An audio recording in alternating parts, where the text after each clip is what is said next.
পরিস্থিতিটা এত খারাপ হয়েছে, মনে মনে ভাবছি চায়ের দোকানে গিয়ে একটাও লোকের চেহারা দেখে বোঝা যায় না যে এই লোকটা মুসলমান আছে, কাজে আমি সালাম দিই।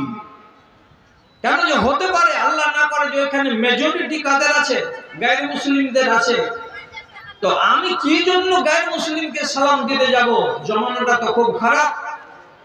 যদি সালাম দিই তো কাকে দিব? তো মুসলমান ভাইরাকে দিব। সাহস করে সালাম দিতে পারি না, কেন যে ওই দোকানটাতে যত লোক বসে আছে সন্দেহ তৈরি হচ্ছে যে এগুলো মুসলমান না মুসলমান নয়। আপনি বলবেন কেন? রাসূলুল্লাহ বলছেন আল মুসলিমু কাশামাশিমাতে, মুসলমান হলো তিলের জাত। তিল কাকে বলে? আপনার চেহারায় কোনো জায়গায় দেখবেন একটা কালো মুহাসা, একটা কালো দাগ লেগে আছে, এটাকে কি বলা হয়? তো তিল বলা হয়। তো মানুষের চেহারায়, মানুষের কপালে, মানুষের গালে, ডানে কিংবা বামে কোনো জায়গাতে যদি তিল থাকে তো তিলটার উপরে সবারই নজর পড়ে। তিলটাকে লুকানো যায় না, তিলটাতে মানুষের সৌন্দর্যকে বাড়ায়। যদি গালের উপরে তিল থাকে তো দেখতে ভালো লাগে, যদি ঠোঁটের আশেপাশে তিল থাকে তো দেখতে ভালো লাগে, যদি কপালের কোনো দিকে একটা কালো তিল থাকে তো দেখতে ভালো লাগে। তো তিলকে যেমন লুকানো যায় না, তেমনি নবীজি বলছেন মুসলমান যেখানেই থাক না কেন, মুসলমানের ইসলামকে কোনোদিন লুকানো যাবে না, লুকানো যাবে না। আপনার কাছে তিল আছে, ওই তিল, এই তিলের মানে কি? রাসূলুল্লাহ বলছেন ওর কাছে আমার সুন্নাত আছে। কেমন সুন্নাত? কেমন সুন্নাত? একটা মুসলমান যদি সাবালক হয়ে যায়, তার চেহারাতে সুন্দর দাড়ি বেরিয়ে আসবে, ছোট ছোট দাড়িগুলো অল্প অল্প বেরিয়ে এসেছে গালে, চিবুকের উপরে। সেই দাড়িগুলো যদি একটা জোয়ানের গালে থাকে, চিবুকের উপরে থাকে, একটা বয়স্ক মানুষের গালটাকে যদি পরিষ্কার করে ছিলা না থাকে আর তার মুখে তার গালে যদি দাড়ি থাকে, তাহলে পরে জানতে হবে এই মানুষটা হলো মুসলমান। আর আপনার গায়ে, আপনার চেহারায় যখন আমি তিল দেখতে পাবো, তখন আমি মনে মনে বলবো এটা আমার জাত ভাই, এটা মুসলমান। কাজে তখন আপনাকে সালাম দিতে আমাকে দ্বিধা লাগবে না, আমি মনের খুশিতে গিয়ে বলবো আসসালামু আলাইকুম ওয়া রাহমাতুল্লাহ। কিন্তু ওই পরিস্থিতিটা নাই, ওই রকম পরিস্থিতিতে এখন খালি হয়ে গেল। আগে এক জমানায় আমাদের দেশের মা বোনেরা এক বাড়ি থেকে আরেক বাড়ি যেতে গেলে বিশাল বড় একটা চাদর গায়ে চাপিয়ে নিয়ে যেত। তখন দেশে বোরকা আসেনি। সে চাদর ছাড়া কোনো নারী মায়ের বাড়ি যেত না, কোনো নারী বেটির বাড়ি যেত না, কোনো রিশতেদারের বাড়ি যেত না, আগের মেয়েরা। এবং রাস্তাঘাটে চলতে গিয়ে ওদের চেহারা, ওদের মুখমণ্ডল দেখতে পাওয়া যেত না। আজকের দিনে আপনি দেখেন তো, ইল্লা মাশাআল্লাহ গ্রামে দেখবেন যে মহিলারা মহিলা মাদ্রাসাতে লেখাপড়া করছে, হয়তো তারা কালো বোরকা পরছে, তাদেরকে বাদ দিয়ে বয়স্ক যারা মহিলা, যারা দুটা চারটা পাঁচটা ছেলের মা, তারা এখন মায়ের বাড়ি যাক, ভাইয়ের বাড়ি যাক, বেটির বাড়ি যাক, কুটুম বাড়ি যাক, এরা পর্দার ধার ধারে না।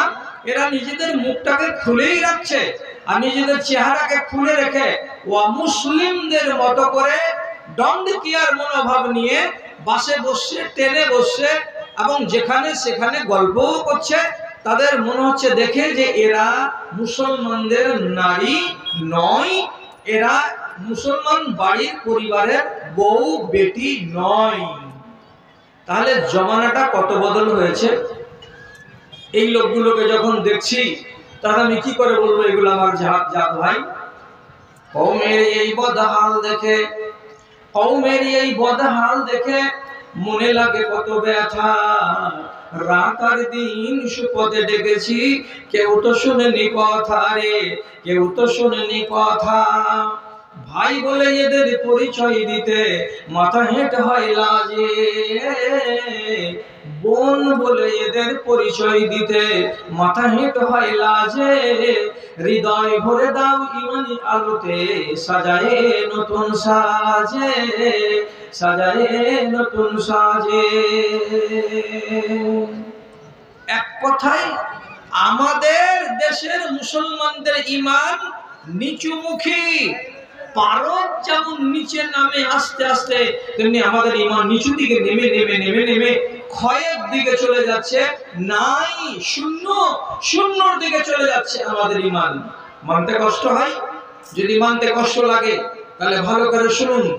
দুনিয়া থেকে এমন কয়েকটা লোক চলে গেছে, মরে গেছে, আর এমন একটা জিন বেঁচে আছে।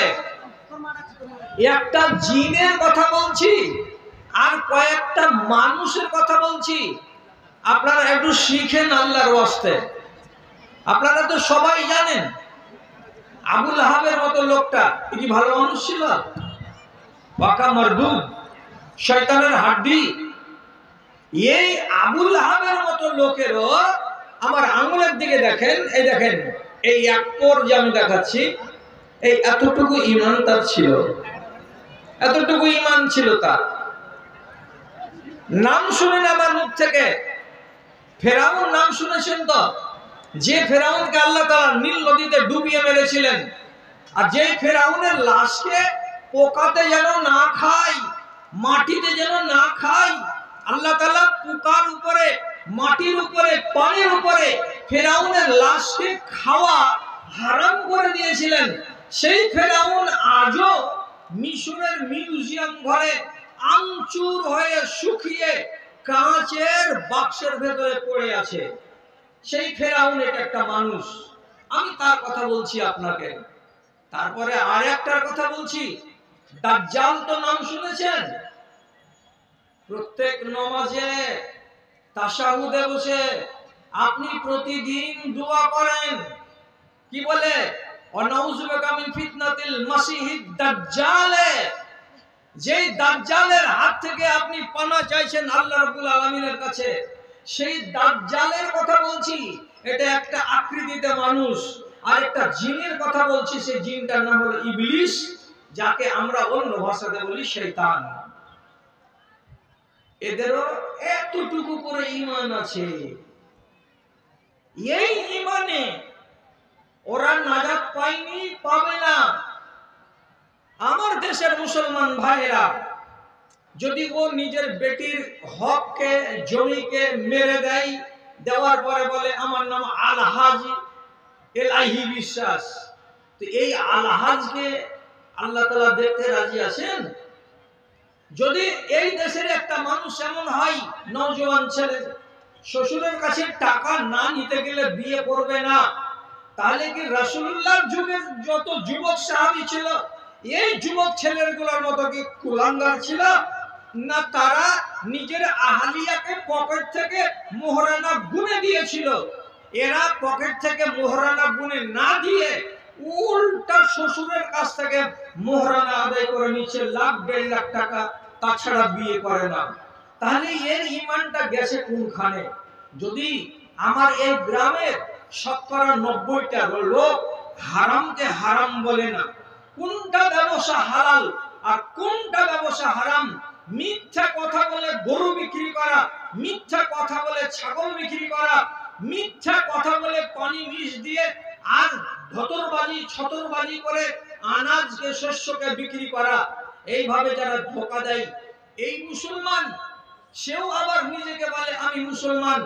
যে মানুষটা টাইমলি নামাজ পড়ে না, যদি পড়ে তো হপ্তি নামাজ জুমার দিন, আর যদি পড়ে তো বর্ষি নামাজ ঈদের দিন, আর যদি পড়ে তো কেউ মারা গেল তো তার জন্য জানাজাতে দাঁড়িয়ে বিনা সিজদা বিনা রুকুর একটা নামাজ। এছাড়া যারা নামাজ পড়ে না, তো যার ভেতরে নামাজ নেই, যারা অসুর বের করতে জানে না, যারা আজ পর্যন্ত যাকাত দিতে শিখেনি, যে দেশের মেয়েরা পালিয়ে বিয়ে করে, নিজের বাপ আর নিজের অভিভাবকের অনুমতি নেওয়ার দরকার মনে করে না, যে দেশের বাবারা নিজের বেটিকে মিরাজ দেয় না, যে দেশের ছেলেরা শ্বশুরের কাছে টাকা না নিলে বিয়ে করে না, যে দেশের ব্যবসায়িকরা হালাল হারাম কোনো তারতম্য করে না, যে দেশের দোকানদারেরা আজান পড়ে যায় তারপরেও চায়ের দোকানে চা ঘুটুর ঘুটুর করে ঘুরতেই থাকে, যেই দেশের মুসলমানেরা তাদের যখন মসজিদে আজান পড়ে অথচ তাদের মাঠে ধান কাটা চলতেই থাকে, ট্রাক্টর চলতেই থাকে, যেই দেশের মুসলমানেরা এতগুলো সবই কিছু করে, তাহলে আপনি বলুন এদের ঈমানটাকে একটু মেপে দেখান তো যে ঈমানটা কতটা আছে আর এর ঈমানগুলো কার মতো হয়ে আছে। আপনি দেখবেন আপনার ঈমান কমতে কমতে কোন জায়গাতে গেছে। প্রথমে আপনাকে বলছি, ইবলিস শয়তান আল্লাহকে ভয় করে, মানবেন না আপনারা? আপনি বলবেন যে ভয় করে তো মানুষের পাশে লেগে কেন আছে? লেগে আছে, এটা ওর দায়িত্ব। কেন? যে ও আপনাকে আর আমাকে জাহান্নামের সাথী বানাবে, এই জন্য আল্লাহ তাআলার কাছ থেকে পাওয়ার নিয়ে এসেছে। আল্লাহ ওর কপালে জাহান্নাম লিখে দিয়েছেন।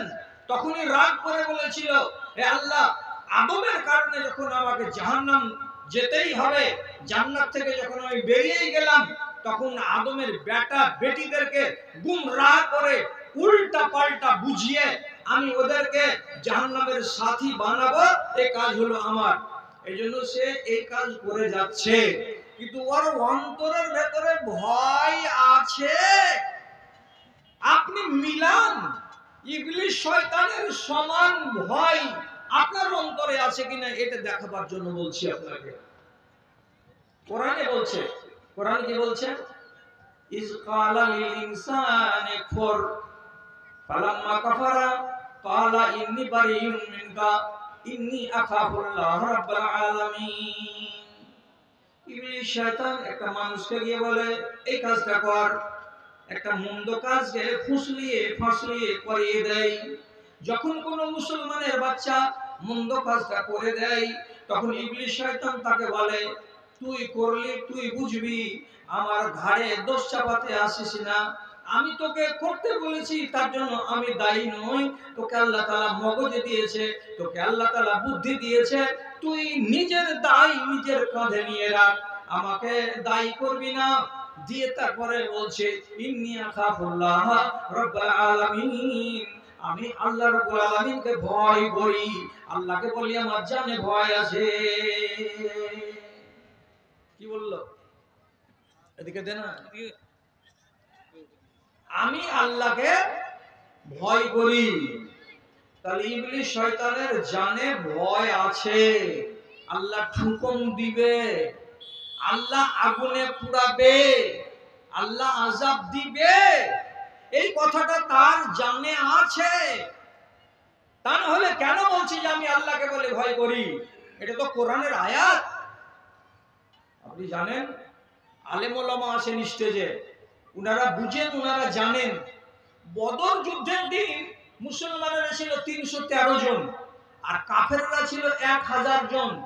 তো কাফেররা ভিতর ভিতর এমনি এমনি করছে যে মুসলমানেরা লড়তে খুব বেশি পারে, হেরে যাব না কি হবে না কি হবে, এই 7-5 ভাবছে। ঠিক এই টাইমে ইবলিস শয়তান মানুষের আকৃতি নিয়ে মক্কার মুশরিকদের কাছে এসে বলছে ইন্নী জারুল লাকুম, আমি তোমাদের সাথে আছি, আমি তোমাদের প্রতিবেশীর মতো হয়ে আছি, আমি তোমাদের সাথে সাথে আছি, তোমরা চিন্তা করিও না, ভয় করিও না, তোমরা নিশ্চয় নিশ্চয় আজকে জিতবে, চিন্তা নাই, এগিয়ে চলো এগিয়ে চলো। তাহলে ইবলিস উৎসাহ দিচ্ছে কারাকে? তো কাফেরেরাকে। এদিকে রাসূলুল্লাহ একটা বাবুরের গাছের তলায় চাদর টাঙিয়ে ছায়া করে ওই ছায়ার তলে দাঁড়িয়ে দাঁড়িয়ে আল্লাহর কাছে দোয়া করছেন। একটা দোয়া কি করলেন যে আল্লাহ, আজকে যদি 313টা মুসলমান মরে যায় তাহলে মদিনার মসজিদে আর আজান পড়বে না, আর তোমাকে তোমার নামে সেজদা দেওয়ার লোক থাকবে না। এরা সবকে গ্রাস করে নিবে, তোমার দিন মুছে যাবে, তোমার ইসলাম মুছে যাবে, কিচ্ছু থাকবে না। আর এরা যদি জয়ী হয়, তোমার কোরআন বাঁচবে, তোমার দিন বাঁচবে, তোমার ঈমান এই দেশের মাটিতে মানুষের ভিতরে থাকবে। আল্লাহ তুমি আমাদেরকে জয়ী করাও। 313টা লোক 1000টা মানুষকে কেমন করে মোকাবিলা করবে? আল্লাহ তাআলা জিবরিলকে বললেন, জিবরিল কিছু ফেরেশতা আসমান থেকে নিয়ে যাও, ওরা লড়াই করবে যুদ্ধের ময়দানে। আমার নবীর সাহাবীদের সংখ্যা কম, অতএব এরা যদি গিয়ে লড়াই করে তাহলে লড়াইটা নিশ্চয়ই মুসলমানেরা জিতবে। এবার আসমান থেকে ফেরেশতা নাজিল হতে লাগলো, সাদা সাদা কাপড় পরে, মনে হচ্ছে মানুষ প্যারাশুট ধরে হেলিকপ্টার থেকে নিচে নেমে চলে আসছে। কেউ দেখতে পাই না, কেউ দেখতে পাই না, কিন্তু দেখতে পাচ্ছে কে? দেখতে পাচ্ছে ইবলিস শয়তান। কেন যে ইবলিস শয়তান আল্লাহর ফেরেশতাদের সাথে অনেক দিন কাটিয়েছে আকাশের উপরে, ও জিবরিলকে চিনে এবং ফেরেশতাদের আকার আকৃতিকে চেনে, এবং আল্লাহ রাব্বুল আলামিন জিনকে পাওয়ার দিয়েছেন এটাই, ওরা আমাদেরকে দেখতে পাবে কিন্তু আমরা ওদেরকে দেখতে পাবো না। জিনকে শয়তানকে আল্লাহ তাআলা পাওয়ার দিয়েছেন, আপনার রগের ভিতরে, আপনার রক্তের ভিতরে চলাচল করতে পারবে, কিন্তু আমরা ওদের রগের ভিতরে, রক্তের ভিতরে ঢুকতে পারবো না। ওরা আমাদেরকে আক্রমণ করতে পারবে কিন্তু আমরা ওদেরকে আক্রমণ করতে পারবো না। জিন শয়তানকে নানা রকমের জানোয়ারের রূপ ধারণ করার ক্ষমতা আল্লাহ তাআলা দিয়েছেন। তারা কখনো সাপ হয়ে যাবে, কখনো ঘোড়া হয়ে যাবে, কখনো বিচ্ছু হয়ে যাবে, কখনো আজব আজব জানোয়ার হয়ে যেতে পারে আপনাকে ভয় দেখাবার জন্য, কিন্তু আমরা এগুলো কোনোটাই হতে পারি না। ইবলিস যখন দেখেছে বদরের মাঠে ফেরেশতা নামছে আসমান থেকে, তখন দক্ষিণ মাথা থেকে সুরসুর সুরসুর করে পালাতে আরম্ভ করেছে। যখন পালিয়ে চলে যাচ্ছে তখন লোকেরা বলছে, ও ভাই, এই নেতাজি, এই নেতা, ও ভাই, আরে তুমি যুদ্ধের মাঠ থেকে পালাচ্ছ কেন? পালাচ্ছ কেন? তুমি যে আমাদেরকে সাহস দিচ্ছিলে, তো তুমি যে চলে যাচ্ছ এইভাবে, এর মানেটা কি? তখন ইবলিস কি বলছে, ইন্নী আরা মা লা তারাউনা, আমি আমার দুই চোখ দিয়ে যা দেখতে পাচ্ছি তোমরা তা দেখতে পাও না। আর তোমরা যদি দেখতে তাহলে আমাকে জিজ্ঞাসা করতে না যে আমি কেন চলে যাচ্ছি। আমি দেখতে পাচ্ছি কাকে? তো ঝাঁকে ঝাঁকে আল্লাহর ফেরেশতা নামছে বদরের মাঠে। ফেরেশতাদের সঙ্গে মোকাবিলা তোমরা করতে পারবে না, তোমরা হেরেই যাবে, তোমাদেরকে পরাজয় বরণ করতেই হবে। এইজন্য আগেই ময়দান ছেড়ে পালিয়ে গেলাম। তখন ইবলিস শয়তান বলছে, ইন্নী আখাফুল্লাহ ওয়াল্লাহু শাদীদুল ইকাব। পালাবো না তো কি রে, আমি আল্লাহকে বলে ভয় করি, কেন যে আল্লাহ কঠিন আযাব দেনেওয়ালা। আমি যদি এখন মুশরিক তোমাদের সাথে থাকি আর মুসলমানদের বিপক্ষে আমি যদি সহযোগিতা চালাই, তো তাহলে আল্লাহ রাব্বুল আলামিন আমার উপরে রেগে যাবেন এবং ক্রোধিত হয়ে যাবেন, এবং তিনি হলেন কঠিন কঠিন আযাব দেনেওয়ালা। সেদিনও বলছে ইন্নী আখাফুল্লাহ, আমি আল্লাহকে ভয় করি। তাহলে ইবলিস শয়তানের মনের ভেতরে আল্লাহকে ভয় করার কথাটা জাগ্রত হয়ে আছে। এবার আপনি বলুন, আপনার মনের ভেতরে আল্লাহকে ভয় করি এই কথাটা আছে? যদি বলেন যে হ্যাঁ আছে, তাহলে আপনার মসজিদ বিরান কেন? যদি বলেন যে হ্যাঁ আছে, তাহলে আপনি কি জন্য এই সন্ত্রাসটা করছেন? নারীরা কেন পর্দা করে না?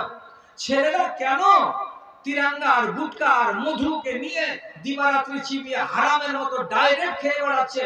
কোনো একটা যুবন ছেলেকে 1000 বার ওয়াজ করার পরে তাকে আটকানো যাচ্ছে না? কেন পাচ্ছি না? কোনো একটা নওজওয়ান ছেলেকে তোমার কানে যদি হারামের আওয়াজ যায়, হারামের আওয়াজ যায়, আল্লাহ তাআলা কোরআনে বলছেন কি, ইন্না সামআ ওয়াল বাসারা ওয়াল ফুআদা কুল্লুন উলাইকা কানা আনহু মাসউলা।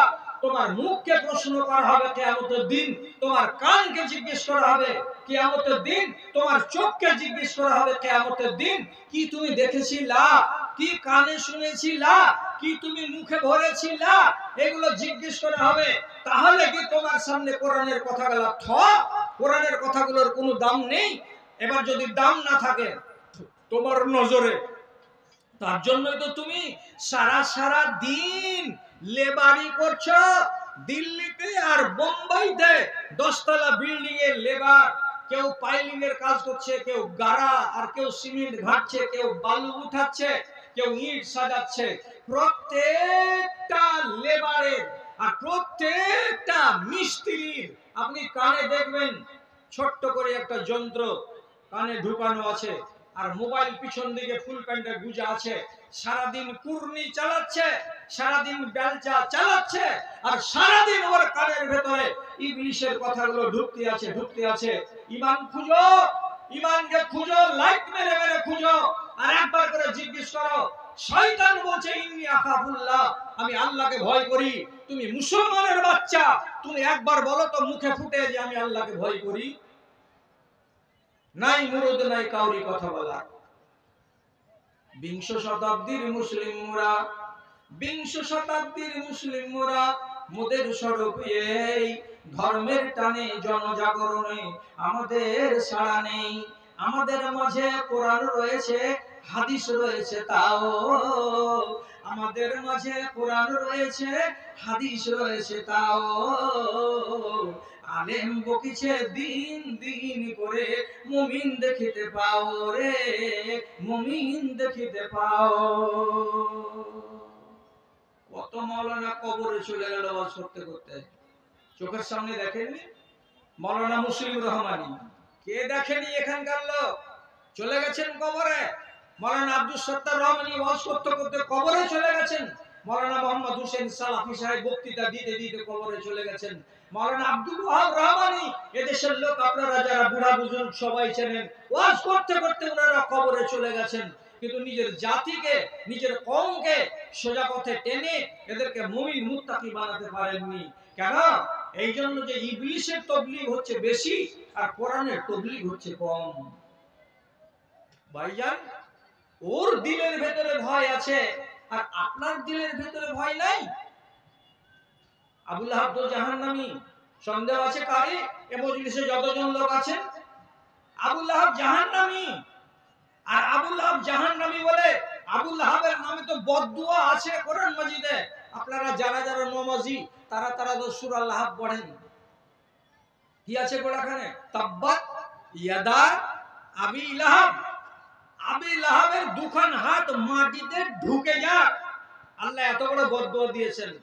কতদিন ধরে চলছে এই বদদুয়াটা? আজকে 1450 বছর হতে চললো। কতটা লোক বদদুয়া দিচ্ছে? সারা পৃথিবীর মাটিতে 209টা কি 8টা কান্ট্রি আছে। সারা দুনিয়ার যে কোনো কান্ট্রিতে মসজিদ আছে, আর 10টা 5টা করে হোক আর 20টা করে হোক, প্রত্যেক টাইমে নামাজি মসজিদে যাচ্ছে, নামাজ আদায় হচ্ছে। প্রত্যেকটা মসজিদে যে কোনো নামাজি 2টা 4টা তাব্বাত ইয়াদা পড়ছে। তাহলে এই সিলসিলাটা সারা দুনিয়া ব্যাপী চলছে। কতদিন ধরে চলছে? তাহলে রাসূলুল্লাহর যুগ থেকে নিয়ে আজ পর্যন্ত 1450 বছর ধরে আবু লাহাবের হাত মাটিতে ঢুকে যাক, আবু লাহাবের হাত বরবাদ হয়ে যাক বলে এই বদদুয়া চলতে আছে। এত বড় জালেম কি জান্নাত পাবে? জান্নাত পাবে না। অথচ তার দিলের ভিতরে রাসূলুল্লাহর উপরে কতখানি বিশ্বাস ছিল, এটা আল্লাহর নবী, এই কথাটা তার অন্তরে কত শক্ত হয়ে গেঁথেছিল। আপনি আন্দাজ করে দেখুন যে আপনার অন্তরে এতটা শক্ত হয়ে গেঁথে আসে না নাই। আবু লাহাবের একটা বেটার নাম হলো ওতবা। রাসূলুল্লাহর একটা বেটি তার কাছে ছিল, বিয়ে হয়ে। আবু লাহাব নিজের বেটাকে বলছে, দুশমনের বেটিকে বাড়িতে রাখা যাবে না, জলদি হাঁকা। যদি না বাদ দিবি, তালাক না দিবি, তাহলে তোকে বেটা বলে মানবো না, তুই আমাকে বাপ বলবি না।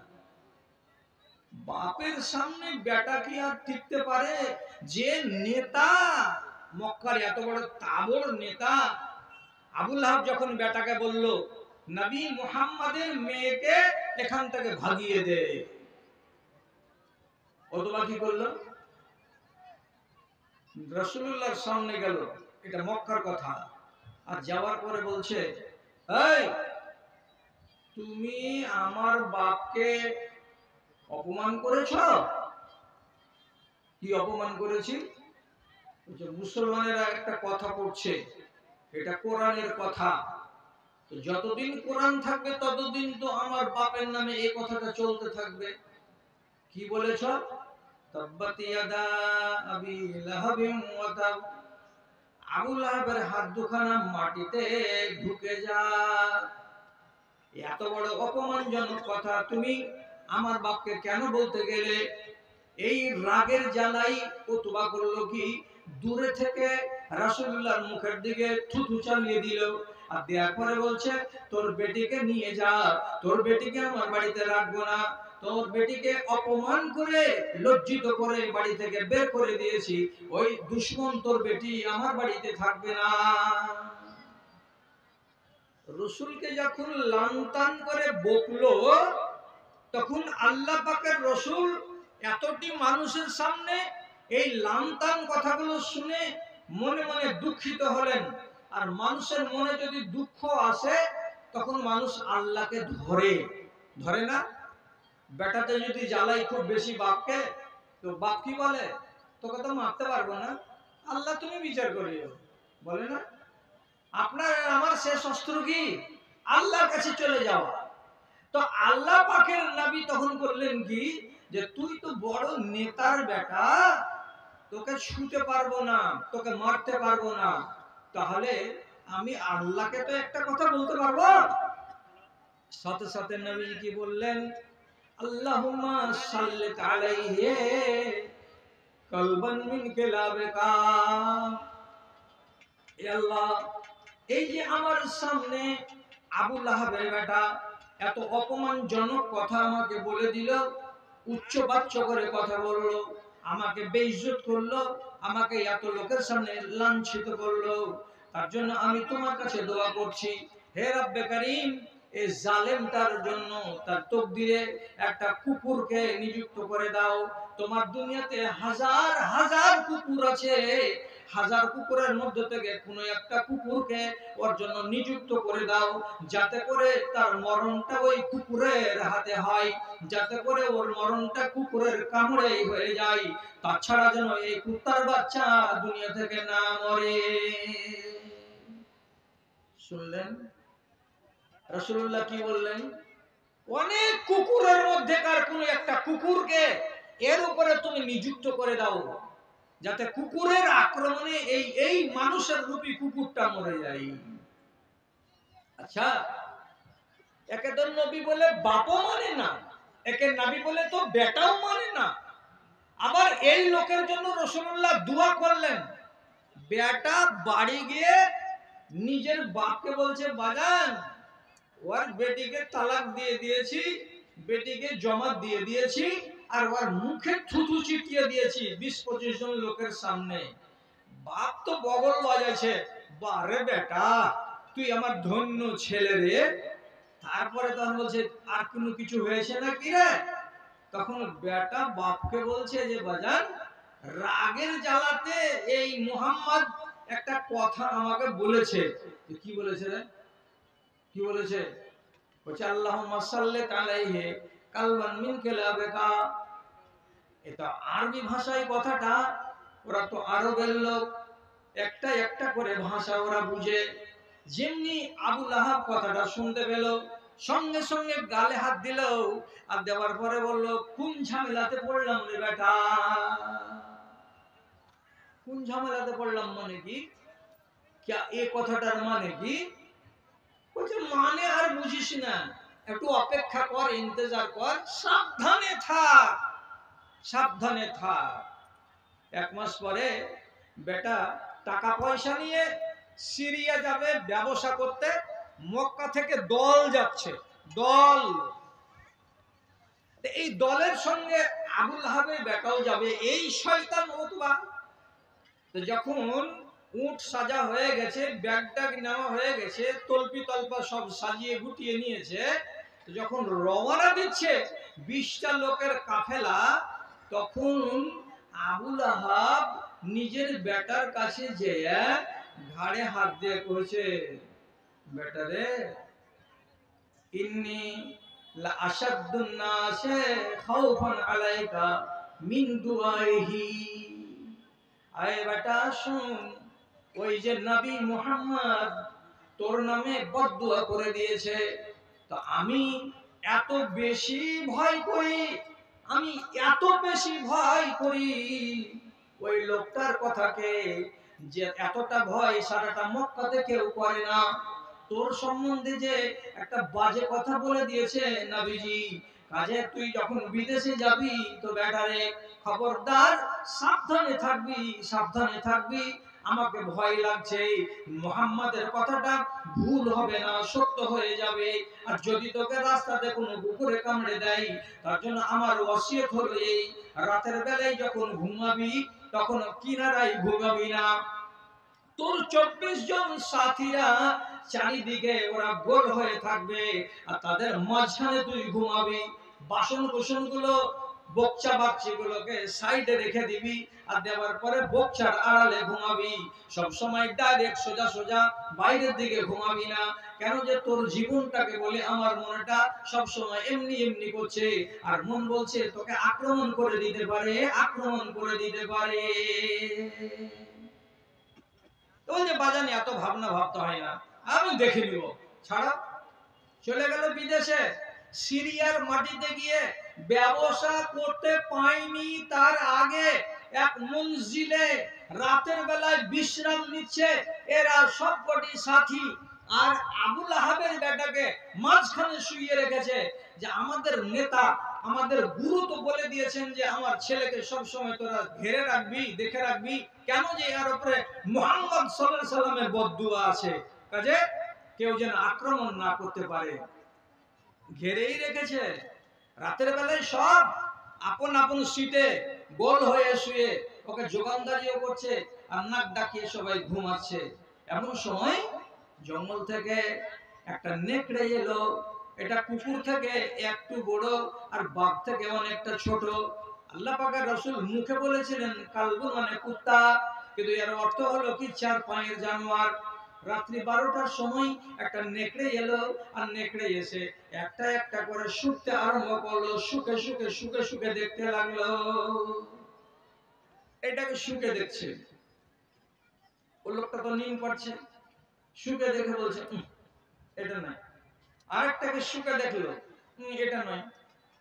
2-4-5টাকে শুকে দেখে লাফ মেরে ভিতর দিকে এসে এই যে একলাই শুয়ে আছে বাক্সা বক্সার গোড়ায়, একে শুকে দেখছে এমনি করে নাক লাগিয়ে। যেমনি শুকে দেখা আল্লাহর কুদরত, বাঘকে আল্লাহ রাব্বুল আলামিন কি এমন দিলেন নেকড়েকে, যে ও শুকে বুঝে নিল যে এইটাই সেই আসামি, এটাই আবু লাহাবের বেটা, আর একেই মারার জন্য আল্লাহ তাআলা আমাকে ইলহাম করেছেন।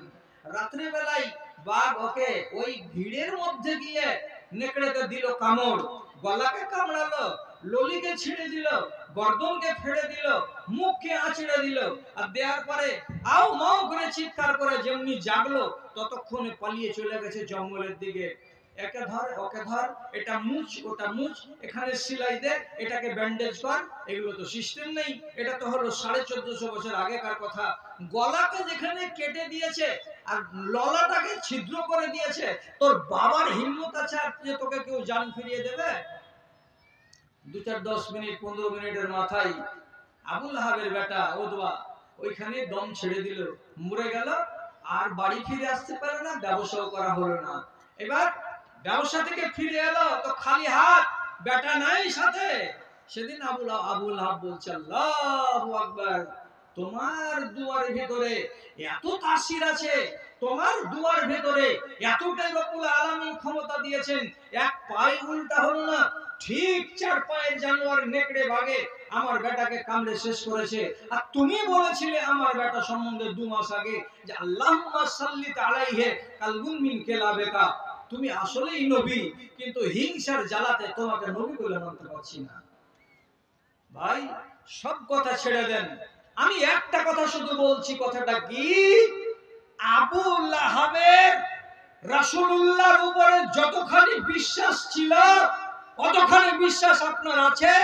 যদি বলেন যে হ্যাঁ আছে, তাহলে আপনাকে আমি বলছি, পরিষ্কার ভাষায় বলছি, যারা আজ রাসূলুল্লাহর কথাকে অমান্য করো, রাসূলুল্লাহর কথাকে যারা অমান্য করো, যারা নিশা খেয়ে খেয়ে দিন কাটাও, যারা কানে ইয়ারফোন লাগিয়ে সারা দিন গান শুনে শুনে দিন কাটাও, যারা চেহারাতে সুন্নতি দাড়ি রাখতে পারোনি, যারা নামাজের আজ পর্যন্ত ধার ধারণা, যাদের রুজি হারাম, যাদের ব্যবসা হারাম, তারা মনে রেখো আল্লাহর রাসূল তোমাদের জন্য চোখের পানি ঝরিয়ে কেঁদেছেন, রাত রাত কেঁদেছেন। আবার ওই নবী তোমাদের মতো মানুষগুলোর বিরুদ্ধে কিয়ামতের দিন আল্লাহ তাআলার কাছে অভিযোগ দায়ের করে দেবেন। তুমি জানো না? আরে তুমি নাফরমান হয়ে মরতে গেলে তোমার বিরুদ্ধে আল্লাহর নবী আল্লাহর সামনে অভিযোগ করবেন, একদম সামনাসামনি, লুকা ছাপা কথা নয়। কি বলে কোরআন বলছে, রাসূলুল্লাহ স্পষ্ট বলবেন আল্লাহ তাআলাকে, ইয়া রাব্বে ইন্না কওমি ইত্তাখাযু হাযাল কুরআনা মাহজুরা। এ আল্লাহ, এটা হলো আমার উম্মতি, অথচ আমি উম্মত বলে একে ডাকি না, আমি একে উম্মত বলে দাবি করি না। কেন? আমার উম্মত হতে গেলে এরা তোমার কোরআনকে পরিষ্কার ভাবে দিবালোকে ছেড়ে বসেছিল, কোরআনের সাথে এদের কোনো সম্পর্ক ছিল না, এরা কোরআনকে পাত্তা দিত না, কোরআনকে এরা মানত না। কাজে যারা কোরআনকে মানেনি, কোরআনের সাথে যাদের সম্পর্ক নাই, এরাকে আমি উম্মতি বলে মানি না। অতএব তুমি এর বিচার করে নাও। আল্লাহ তাআলা আপনাকে উম্মতি বলে, আল্লাহ পাকের নবী আপনাকে উম্মতি বলে কবুল করবেন না, গ্রহণ করবেন না, তাহলে চিন্তা করুন তো কিয়ামতের ময়দানে আপনার কতটা দুর্দশা হবে ভাইয়া। এতটুকু নাই, এটুকু ঈমানও আপনার ভিতরে নেই, এতটুকু বিশ্বাসও নাই যেটুকু কাফেরের ভিতরে রাখা আছে। আরে রাসূলকে মানে না, এটা তো জেদ, এটা তো আর হিংসা। আপনার কি হিংসা আছে যে আপনি রাসূলকে মানেন না, আল্লাহর কথাকে মানেন না? জি, ফেরাউনও ঈমান এনেছিল শেষ বয়সে, শুনেছেন না শুনেননি? জানেন না? যখন ডুবতে লাগলো নীল নদীতে, যখনই পানিতে চারিদিক থেকে রাস্তাকে বন্ধ করে দিল, তো এপার থেকে ওপার যাচ্ছিল মুসা নবীকে তাড়া করবার জন্য। তো ওই টাইমে যখন দেখলো যে আল্লাহ, এখন তো মরবো, এখন তো পানিতে ডুবতে শুরু করেছি, তো ডুবার কালে ফেরাউন কি বলছে, হে আল্লাহ, হে আসমানের মালিক আল্লাহ, আমি এতদিন আল্লাহ ছিলাম মিশরের লোকের জন্য, আমি আল্লাহ বলে এসেছি নিজেকে, আমি আল্লাহ, কিন্তু আজকে আমি আল্লাহ ছেড়ে দিলাম, আজকে আমি আল্লাহ দাবিটাকে ছেড়ে দিলাম। আজকে তুমি কি বলছে, আমি একটা সাধারণ মানুষ, আমি আল্লাহ নই। আর দিয়ে কি বলছে, আমানতু বিল্লাযী আমানাত বিহি বানু ইসরাঈল, আমি ওই আল্লাহর উপরে ঈমান আনছি যে আল্লাহর উপরে বনি ইসরাঈলেরা সবাই ঈমান এনেছে। তার মানে মুসা নবীর কওমেরা যে আল্লাহকে মানে, আমিও ফেরাউন সেই আল্লাহকে মানছি, সেই আল্লাহকে আমি বিশ্বাস করছি বলে নিজের ঈমান প্রকাশ করতে বসেছে। আল্লাহ রাব্বুল আলামিন সাথে সাথে বলছেন, জিবরাইল যাও, তাড়াতাড়ি করে যাও, এই শয়তানের মুখে কাঁটা ভরে দাও, আর বেশি কথা যেন বলতে না পারে। যদি আরো দুবার করে, তিনবার করে, চারবার করে আমার সামনে আজিজি করে, ইনকিসারি করে, কাঁদে, আর আল্লাহকে মানি বলে, তাহলে আমি হয়তো গফুরুর রহিম, ওকে মাফ করে দেব, ওর মতো জালেমকে মাফ করা যাবে না। কাজে বেশি কথা যেন তার মুখ দিয়ে আর না বের হয়, তার আগে আগে ওর মুখের ভেতরে কাঁটা ভরে দাও। জিবরিলে আমি তার মুখের ভেতরে কাঁটা ভরে দিলেন, তারপরে আর একটাও শব্দ বের করতে পারলো না, আর ওই হালাতেই নীল নদীর পানিতে ডুবে মরে গেল। আল্লাহ রাব্বুল আলামিন বলছেন, তুই যে ডুবে মরে গেলি, তা আমি কি করলাম, নুনাজ্জিকা বিবাদানিকা, তোর দেহটাকে আমি জিন্দেগিতে কোনো পোকাকে খেতে দেব না, পানিকে খেতে দেব না, আমি কোন সমুদ্রের জানোয়ারকে খেতে দেব না, মাটিতে খেতে পারবে না। কেন? লেনাজ আলাকা আয়াতাল লিমান খালফাকা। তুই যতদিন এরকম হয়ে থাকবি, তোর পরে দুনিয়াতে যত মানুষ আসবে সবাই তোকে দেখবে আর জ্ঞান পাবে। এটাই হলো মরদুদ, এটাই হলো জল্লাদ, যে নিজেকে আল্লাহ বলেছিল আর আল্লাহ বলার সত্ত্বেও সে নিজেকে বাঁচাতে পারেনি। অতএব দুনিয়ার মানুষেরা তোকে দেখবে আর জ্ঞান পাবে, তোকে দেখবে আর শিক্ষা পাবে। এই জন্য আমি তোকে অমনি করে রাখবো।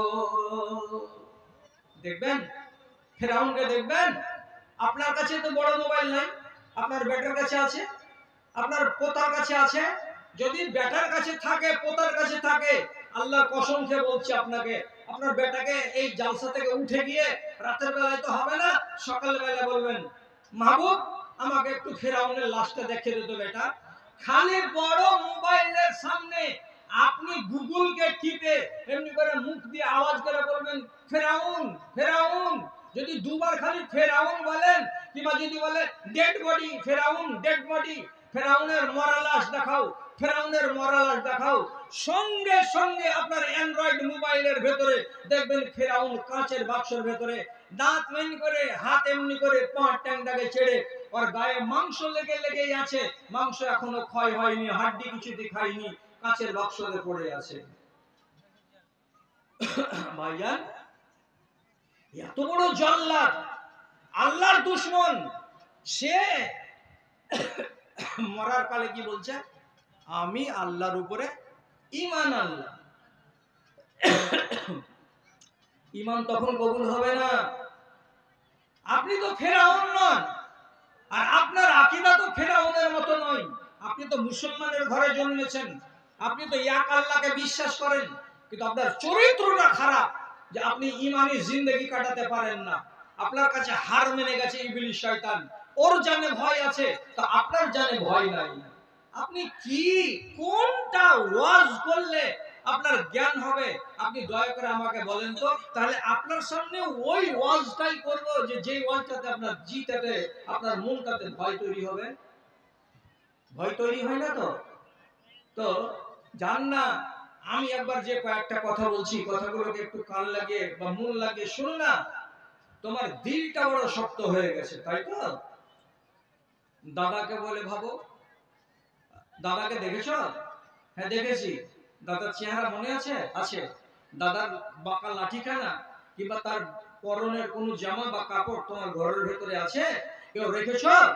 যদি তোমার বাপ মরে গিয়ে থাকে, তো বাপের পায়ের চটিগুলো বাড়িতে আছে? বাপের ব্যবহার করা চাদর কিংবা লাঠি কোন জিনিস আছে তোমার বাড়িতে? যদি থাকে, তোমাকে বলছি, যদি থাকে ওই জিনিসগুলো বের করে একবার দেখো, দেখে মনে মনে বলো, ইস, এই লাঠিখানা হাতে করে আমার বাপ বেলা 10টার সময় বের হতো, আর জমির আলকিয়ার গুলোকে দেখে জোহরতে বাড়ি আসতো। এই লাঠিখানা মাঠে ঘুরে বেড়াতো। আমার বাপ কবরে চলে গেছে, আর লাঠিখানা আমাদের কাছে থেকে গেছে। তুমি যদি এই কথাটাকে ভাবো, আর তোমার বাপের ছেড়ে যাওয়া কুর্তা, জামা কিংবা লাঠি কিংবা জুতা, কোন জিনিস